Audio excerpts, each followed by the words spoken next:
I'm Sandeep, and I'm one of the cardiology fellows here at the University of Arizona, Tucson. As a part of my away elective, I had a chance to work with Dr. Bruce Gray at Greenville Prisma Health, and this is one of the cases I wish to share with you all. So we had a 68-year-old lady who was referred to us for right calf pain.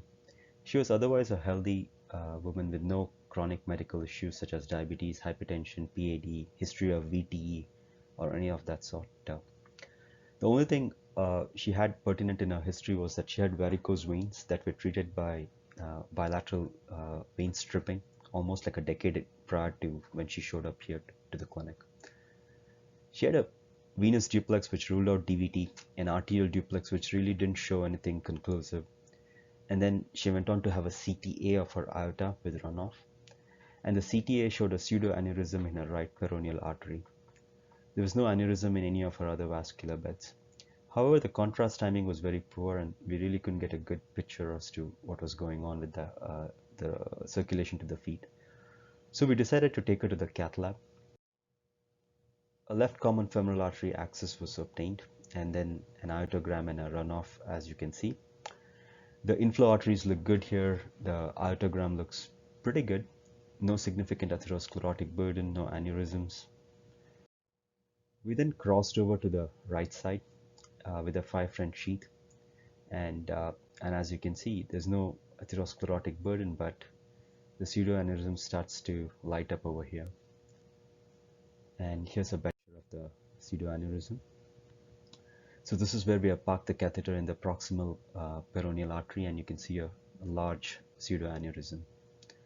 So now my question is, how are you going to intervene on this pseudoaneurysm? Are you going to say, I'm going to treat this endovascularly?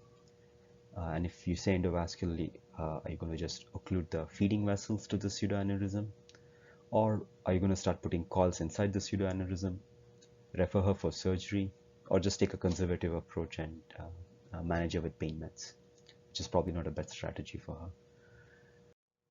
So we then decided to actually proceed with endovascular treatment. The one thing that you should not do for pseudoaneurysms of this size is start putting coils inside the pseudoaneurysm, because that's just going to have bad outcome for this patient. What we wanted to do was occlude all circulation to the pseudoaneurysm, that is closing off the proximal and the distal end of the peroneal artery. Before we did this, we actually got a good picture of the entire feet, and we made sure that even if we occlude that peroneal artery, she's not going to have ischemic symptoms of the leg. Now the problem we had was we tried to cross our 014 wire across the pseudoaneurysm, but despite multiple attempts, we really couldn't cross this wire across from the proximal peroneal artery to the distal. At that point, we decided to take a different strategy. We went on for a second axis. We got an antegrade stick in her right common femoral artery, and then parked a 5 French catheter into the right posterior tibial artery. We got images, and as you can see, she had a pretty good collateral from the right posterior tibial artery going back into the peroneal artery in this image. We then parked the neuro catheter into the right posterior tibial artery and got some better images, as you can see here. And then eventually we were able to maneuver the 014 wire into the pseudoaneurysm, coming pretty much retrograde from the posterior tibial artery into the collateral and then into the pseudoaneurysm like this. Once we were able to do this, then from her original axis from the left common femoral artery, we were able to put a snare and get this wire out. Having done this, we were able to get one single wire going from the right common femoral artery into the pseudoaneurysm and then being externalized into the left common femoral artery sheath. Once we had that, it was fairly easy because we could then put coils both in the proximal and the distal part of the peroneal artery and occlude all flow into the pseudoaneurysm, as you can see over here. Is it over? Probably not, because we still wanted to make sure that the final angiographic image had intact perfusion to the feet while occluding the flow into the pseudoaneurysm.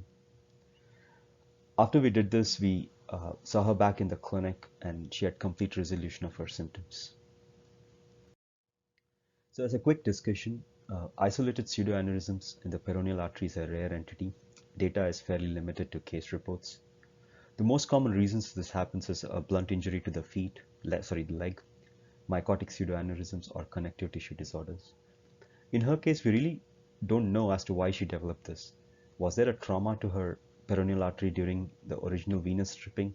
We don't know, but her history was not significant to anything that I just discussed as the most common etiologies. The management of these pseudoaneurysms is, again, surgical or endovascular.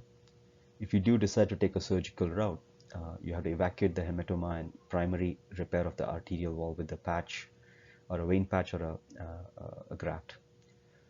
Endovascular repair is possible if you have the right anatomy, the right size, as well as you have intact circulation to the feet if you occlude that vessel. And if you do try and occlude both the proximal and the distal segment, the feeding vessels that is, and not try to put coils inside the vessel, inside the pseudoaneurysm. Key take-home points. Isolated pseudoaneurysms are rare. Endovascular treatment is an option provided you have the right anatomy and good circulation to the feet. Don't put coils inside the pseudoaneurysm, especially aneurysms of this size. And always make sure that you have a good circulation to the rest of the feet if you were to occlude that the vessel, the feeding vessel. And a special thanks to Dr. Gray. It was indeed a pleasure working with him.